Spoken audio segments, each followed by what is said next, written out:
Okay, let's talk about acid strength and molecular structure. Why do some hydrogen-containing molecules act as acids and others don't? Why are some acids strong and others are weak? So if we look at H2S versus CH4, well, CH4 is written in a way that suggests it's not an acid, but why not write it H4C and say, oh, it's a tetraprotic acid? Why doesn't it act like an acid? But this one does. Why is HCl a strong acid, but HF is a weak acid? So we're going to talk about some ideas that help us understand those differences. First, we'll look at binary acids like HCl and HF. Binary acids, two different compounds. Two different elements, hydrogen and something else. So here we're looking at the bond between the hydrogen and the other element. Okay? Could be Cl, could be F, whatever. So in order for this to act as the acid, this hydrogen ion has to be donated to the base. This acid needs to be willing to give up that hydrogen ion. And so the polarity of this bond is going to affect how easily this hydrogen can leave. And the strength of that bond is also going to affect how easy it is for this to leave. The easier it is for that to leave, the stronger the acid. So the bond has to be polarized, with the hydrogen being the positive end. So remember this from Chem 1A? We had hydrogen, and here's our other element, Y. And this arrow points to the negative end of this polar bond, and there's a plus at that end. And if you want to hear the little boys in the yard analogy, I'll tell you later. We can also use the symbolism lowercase Greek delta. Delta, the big one, means change. And this one's representing a partial charge. So this end is a little bit negative. It's not an ionic thing, but it's a little negative, that's a little positive. So the hydrogen has to leave as H+, so it has to have a partial positive charge. So if we look at HLI, and how do we determine which end is positive and which end is negative? We look at electronegativity values. So on the periodic table, and the trend is the closer you are to fluorine, the more electronegative. So if you look up the electronegativity of lithium and hydrogen, you find out that they are close to each other, and so that hydrogen is more electronegative than lithium. And so the hydrogen end will actually be negative in this bond. So this can't act as an acid, because if it lost anything, it would lose an H-. If we look at carbon and hydrogen, these are only 0.4 units apart, and so this is considered a nonpolar bond. And if you were in my Chem 1A section, I said that's the only one you really need to remember. You've got two different elements and it's nonpolar, carbon and hydrogen. The reason for that is OChem is full of carbon-hydrogen bonds, and we need to know those are all nonpolar bonds. So here we don't have a positive end and a negative end, so this can't act as an acid. If we have something like fluorine, fluorine is the most electronegative element. So this is going to be the negative end, that's going to be the positive end. Now we have the opportunity for this to be lost as a positive ion. Okay, so it has to be a polar bond, and the hydrogen has to be the positive end. Any questions?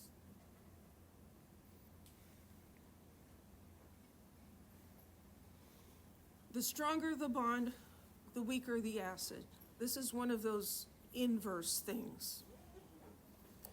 A more tightly held hydrogen is less likely to come off, right?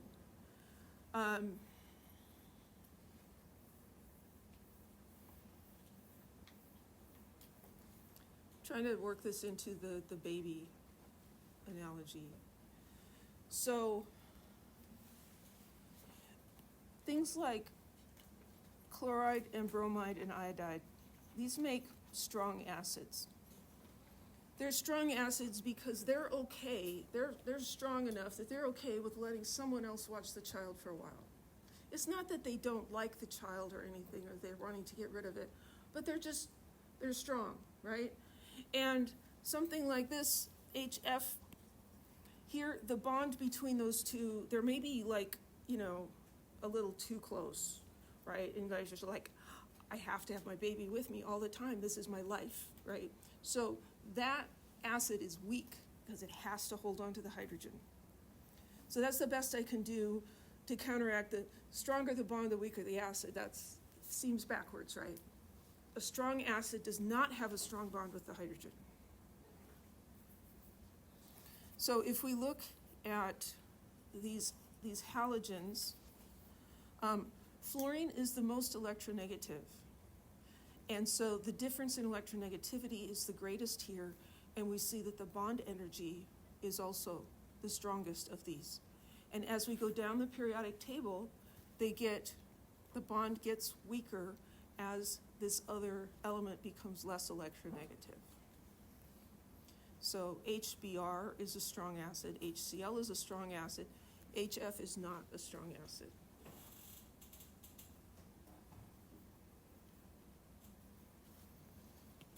If we look at the group 6A, these will be diprotic acids, H2O, H2S, H2SE, H2TE. So as you go down, the electronegativity decreases from oxygen to sulfur to selenium to tellurium, which means as the electronegativity decreases, the strength of the acid gets bigger.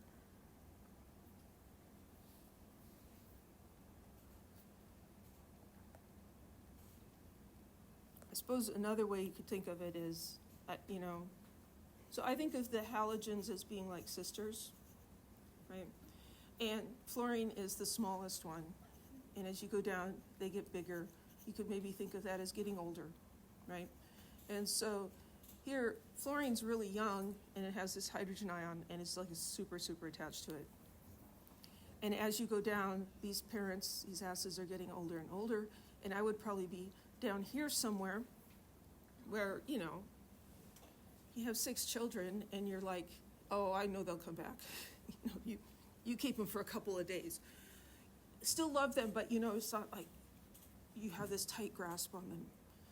So you're okay with being apart from them. But this one's very young and inexperienced. I don't know if that helps. So H2O can act as an acid, but it would not be strong at all. As you go down, these are going to get stronger. Okay?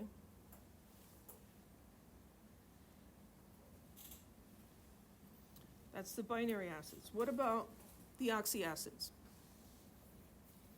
Well, what we have here is we have an element and we have a hydrogen, but between the hydrogen and that element, there's an oxygen. So the electronegativity of this element is going to affect the polarity of that bond. If this is very electronegative, it's going to pull electron density away from the oxygen, and oxygen in turn is going to pull some more of its electron density away from the hydrogen. And this is going to be more polar. So if Y is more electronegative, it weakens that HO bond, making the oxyacid more acidic. So here we're looking at oxyacids with 1 oxygen. The electronegativity, so they flip this upside down. Chlorine is the highest, iodine is the lowest. When the electronegativity becomes greater, the bond becomes weaker and the acid strength increases. So it's all about fighting for the electrons. Oxygen is electronegative itself, and so it's going to pull electrons away from hydrogen. This will be positive partial charge, right? But if this is also electronegative, that's going to pull it away even more. And then the number of oxygen atoms has an effect. So here we're going to look at the chlorate family. So we've got hypochlorite, chlorite, chlorate, and perchlorate. And here are the acids, right? And so the difference here is they all have this hydrogen bonded to an oxygen bonded to chlorine. But in this one, there's only the one oxygen. Here, there's an extra oxygen. Here, there's 2 more oxygens. Here, there's 3 more oxygens. Well, oxygen is electronegative. And so this is going to pull electron density away from the chlorine, which in turn is going to pull more electron density away from this oxygen, making this bond weaker. So this is a strong acid. But with one less oxygen, it's no longer a strong acid. I mean, it's still pretty strong for weak acids. It's got a Ka of 1, but it doesn't ionize completely. And here you've got less pulling, so this bond gets stronger and the acid gets weaker. And here there's just the chlorine to pull on it.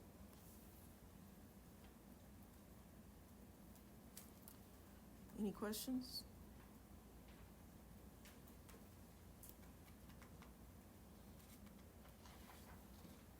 So there will be questions about this, at least one, on the exam. This is one of those topics, though, that, you know, if you can't figure out how to remember it, it's okay. You can still do well in the class. But let's, you know, we're going to give it our best try.